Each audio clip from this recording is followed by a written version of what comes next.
18 फरवरी 2023। आज शिव जयंती का पावन पर्व है। आप सभी भाई बहनों को शिव बाबा के अवतरण दिवस की बहुत बहुत बधाई हो। Happy birthday, happy Shiv Jayanti.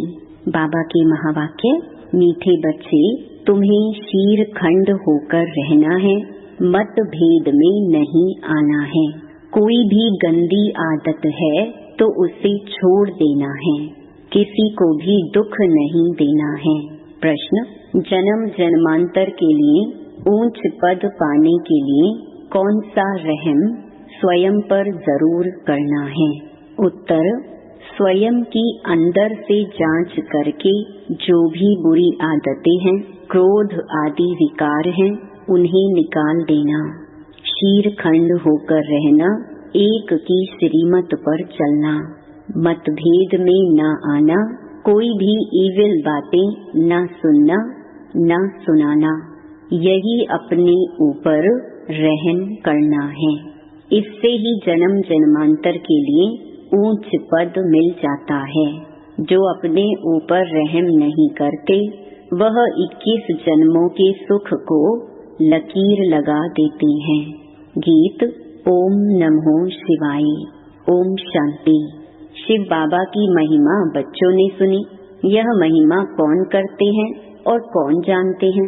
सिर्फ ब्राह्मण कुलभूषण अर्थात नई मनुष्य सृष्टि की संप्रदाय, जिन्हें परम पिता परमात्मा ने अपना बनाया या जन्म दिया है, वही जानते हैं। क्योंकि पहले पहले इस सृष्टि में वही ब्रह्मा द्वारा जन्म लेते हैं।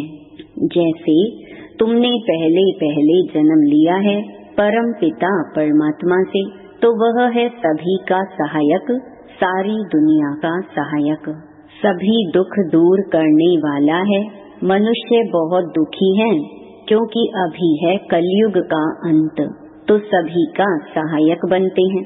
फिर भी अक्षर है ना, आम और खास, तो खास भारत का है, उनमें भी खास जो बहुत जन्मों के अंत के जन्म में आकर मिलते हैं, अर्थात जो पहले पहले सृष्टि पर आते हैं। तुम बच्चे जानते हो तो कैसे सबका सहायक आकर बनते हैं। भगत भगवान को याद करते हैं परंतु भगवान को जानते नहीं हैं। जब भगवान को ही नहीं जानते हैं तो भगवान जो नई ब्राह्मण मुख वंशावली रचते हैं उनको भी नहीं जानते। परम पिता परमात्मा आकर पहले पहले ब्राह्मण संप्रदाय रचते हैं। यह कोई को पता ही नहीं है। आदि सनातन देवी देवता धर्म तो है सतयुग में, बाकी संगम युग को भूल गए हैं, क्योंकि गीता के भगवान को ही द्वापर में ले गए हैं। सतयुग के आदि और कलयुग के अंत के संगम का किसको पता नहीं है, न गीता के भगवान को जानते हैं। गीता तो है ही सभी शास्त्रों की मात पिता। ऐसे नहीं कि सिर्फ भारत के शास्त्रों की मात पिता है, नहीं, जो भी बड़े ते बड़े शास्त्र सारी दुनिया में हैं, सभी की मात पिता है। भगवानुवाच, मैं तुमको फिर से सहज राजयोग सिखाता हूँ, जिसको फिर गीता नाम दिया है। तो अपने को भी कहना पड़ता है कि हम नई गीता सुनाते हैं। पुरानी गीता तो खंडन की हुई है, यह तो भगवान खुद अपने मुख कमल से बैठ सुनाते हैं। तुम्हारी बुद्धि में परम पिता परमात्मा शिव ही याद आता है। वह है स्वर्ग का रचयिता, सबका सहायक। श्री कृष्ण को सभी का सहायक नहीं कहेंगे। भगवान सृष्टि का रचयिता एक ही है। श्री कृष्ण तो स्वयं रचना है। बगीचे का फर्स्ट क्लास फूल है। परम पिता परमात्मा को बागवान भी कहते हैं, खिवैया भी कहते हैं। मनुष्य तो समझ ना सके कि खिवैया कैसे है। बरोबर असार संसार से ले जाकर फिर यहाँ नई दुनिया में भेज देते हैं। यहाँ ही फूलों का बगीचा बनाते हैं। सभी बच्चे जो भगत बन गए हैं असुल भगवान की संतान थे। उनको माया दुखी बनाती है।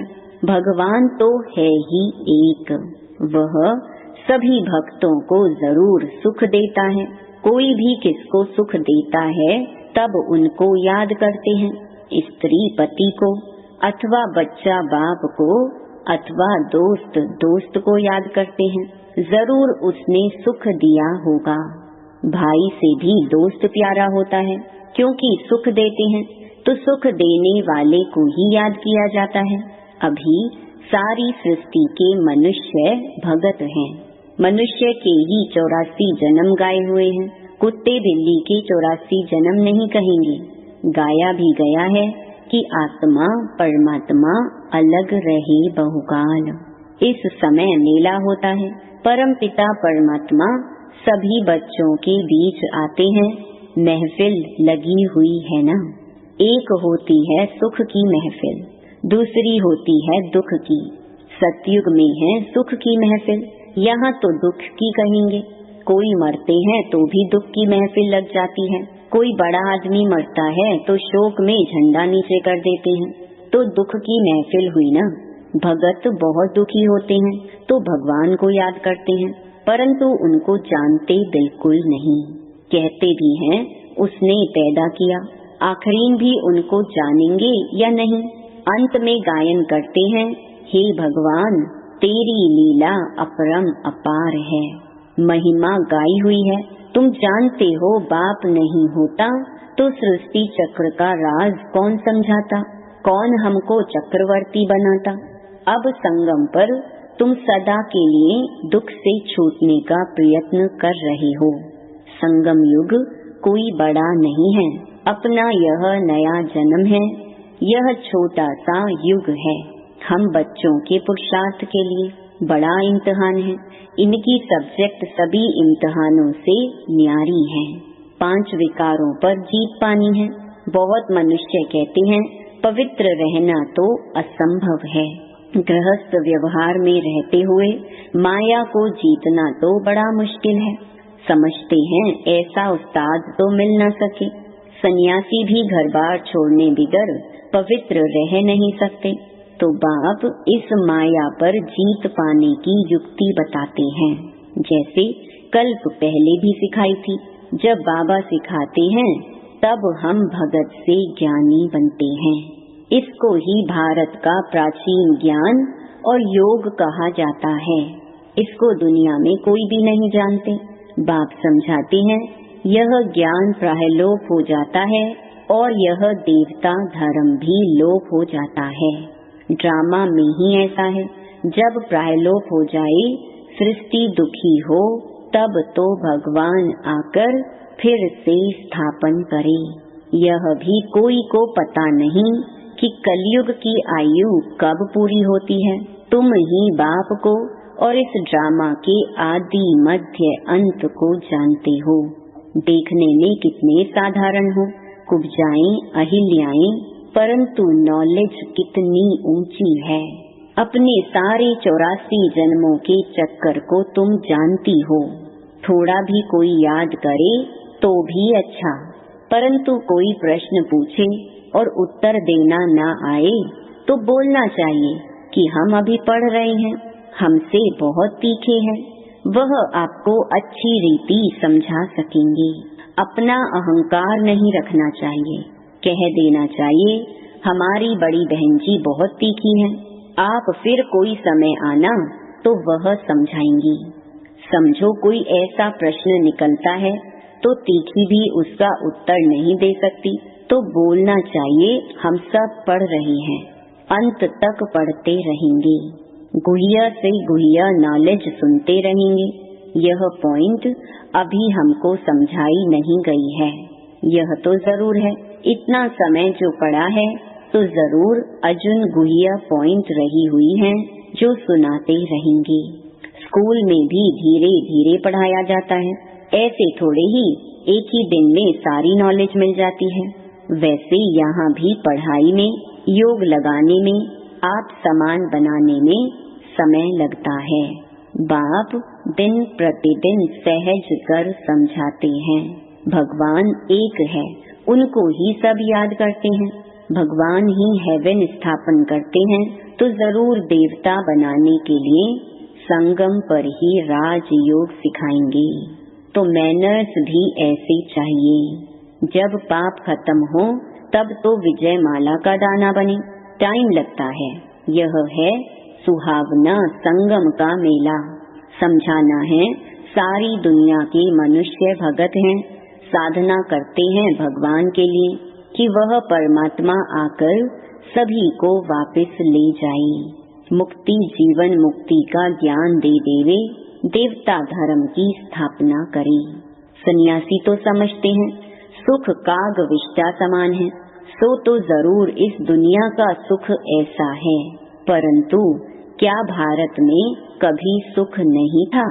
सन्यासी तो पसंद करते हैं मुक्ति को, वह कभी जीवन मुक्ति का ज्ञान दे न सके।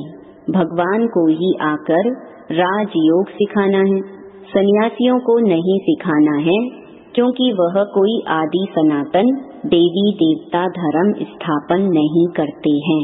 अभी सब कहते भी हैं कि एक मत हो, परंतु इस दुनिया में तो एक मत हो ना सके। अथाह मते हैं, माता पिता भाई बहन काका मामा आदि सभी अनेक मत देने वाले हैं।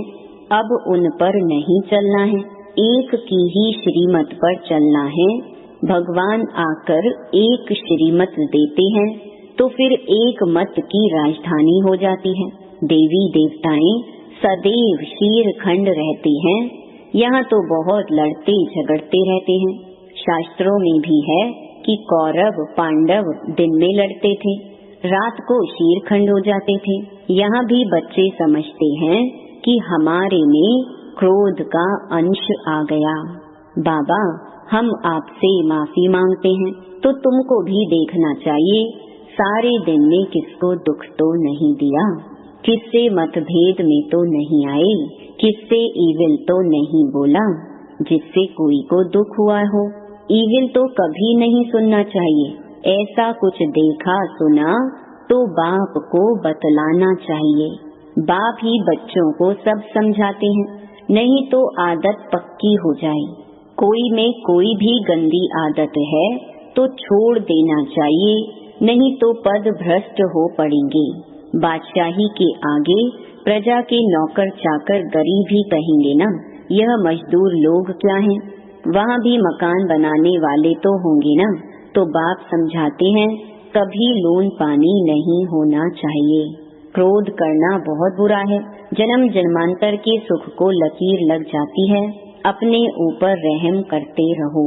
ज्ञान मार्ग में मैनर्स बहुत अच्छे चाहिए। 5 भूतों को भगाते रहो। बाप श्रीमत देते हैं और क्या करेंगे। बहुत लिखते भी हैं कि बाबा हमारा क्रोध छूट गया है, बीड़ी पीना आदि गंदी आदतें छूट गई हैं, तो गोया अपने पर रहम किया ना। अब हेवनली गॉड फादर स्वर्ग का पद प्राप्त कराने हमको पढ़ा रहे हैं, ऐसा बुद्धि में आता है। यह नशा रहना चाहिए, जितना याद करेंगे उतनी खुशी रहेगी। भल भगवान को सभी तो नहीं जानते, परंतु ना जानते भी कल्याण तो सभी का होना है। सभी को यह पता पड़ जाए कि भगवान आया है तो यहाँ भीड़ मच जाए। चींटियों मिसल आकर इकट्ठे हो, मिल भी ना सके, इसलिए बड़ा कायदे से यह ड्रामा बना हुआ है। अच्छा, मीठे मीठे सिकी लधे बच्चों प्रति माता पिता बाप दादा का याद प्यार और गुड मॉर्निंग। रूहानी बाप की रूहानी बच्चों को नमस्ते। धारणा के लिए मुख्य सार। पहला, ज्ञान और योग सीख। भगत से ज्ञानी तो आत्मा बनना है। गृहस्थ व्यवहार में रहते माया को जीतना है, पवित्र जरूर बनना है।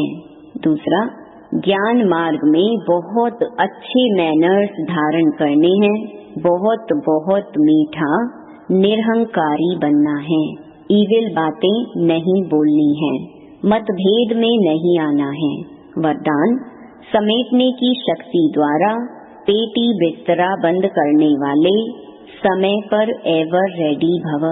एवर रेडी उसे कहा जाता जो समेटने की शक्ति द्वारा देह, देह के संबंध, पदार्थ, संस्कार सबका पेटी बिस्तरा बंद करके तैयार हो। इसलिए चित्रों में भी समेटने की शक्ति को पेटी बिस्तरा पैक किया हुआ दिखाते हैं। संकल्प भी न आए कि अभी यह करना है, यह बनना है, अभी यह रह गया है। सेकंड में तैयार, समय का बुलावा हुआ और एवर रेडी। कोई भी संबंध व पदार्थ याद न आए। स्लोगन: परमात्मा के गुणों और शक्तियों को स्वयं में धारण करना ही महान तपस्या है। ओम शांति।